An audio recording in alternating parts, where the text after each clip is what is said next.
So, dear Abaddon, what does it mean to be Venom Inc. in 2015? What's changed in like over 30 years? The best thing is nothing's changed. When we started playing again together, everything sounded the same. Everything sounded exactly the same as it did when we first played together in sort of 1980, 1979. It sounds the same. It's got the same attitude. It's got the same guts. It's got the same heart. The music sounds like we should be playing it, and now we are. So what's changed is nothing's changed. It's all the same. It's all gone back to the way it was. Yeah, and how is this tour going? Brilliant, absolutely perfect. Last night was just, every night the crowd gets better and better and better. Last night was incredible. The crowd were huge, typical Italian crowd, just massive, singing all the tracks. Just incredible, just so hot in there. It was just fantastic. We stayed around for an hour and a half, maybe 2 hours afterwards in the rain, and everybody was waiting for autographs, and they were waiting in the rain. Nobody really left, everybody waited. It was fantastic. Really, really cool tour. Very cool. I'm a really die-hard fan of Primeval, Temples of Ice and The Wasteland. What can you tell us about those three amazing albums, like the end of the 80s and the beginning of the 90s for Venom? Yeah, what had changed really was that we owned the recording studio at that time, so we understood better about equipment, we understood about techniques of recording, ways of getting better sonically, better sounds, better sonic sounds. And we had more time because we owned the studio. There was no rush. We had enough time to record, and we went to a very nice place to mix it. And we had a lot of time to spend. The money that we got given from the record company went a very long way to recording Primeval and the same with Temples of Ice and Wastelands. The songs became more complicated, more elaborate. A little bit, yeah. I mean, we were getting better as musicians then. Thank you very much for that. Thank you. We were getting better as musicians then, so we couldn't really fail. Everything we did just seemed to work perfectly, and the artwork looked great. The band had the same feeling that we have now. Just incredible, just a really good feeling at the time.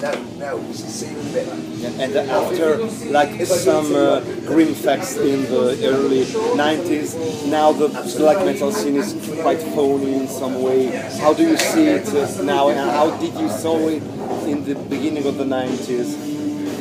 I think personally, I see the black metal scene as being like like a crazy, it's crazy children, it's crazy grandchildren. You want them to grow up and be different to what we were. You want them to be original. You want them to be more crazy, more wild, and that's what happened with the black metal scene. It got really crazy.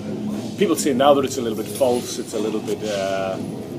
It's past its best. But then all scenes have this. All scenes, they come and they go, and they have the leaders of these scenes. They have people who come and go from them, and it's. I think it's a very healthy scene. I just think that it needs a good boost from somewhere. Same as all all metal comes around and goes around. As long as it stays underground, primarily underground, it will always be a huge scene. Black metal will always be huge.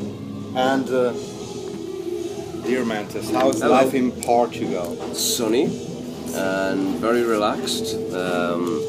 It's beautiful. What about the metal scene? The metal scene, well, my first taste of the metal scene was on this tour in Lisbon, and it was absolutely crazy. Yeah. It was great. Yeah, it exceeded my expectations. It was really, really good. I was very proud to be there and play, which I call my home country now.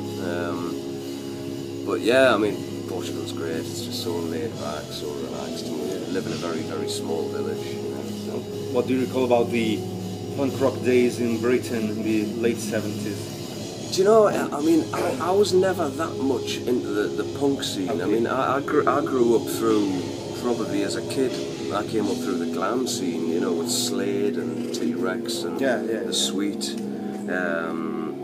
And then, the first single I ever bought, 7-inch single, with the pocket money from my mum and dad, was Seven Seas of Rhye by Queen.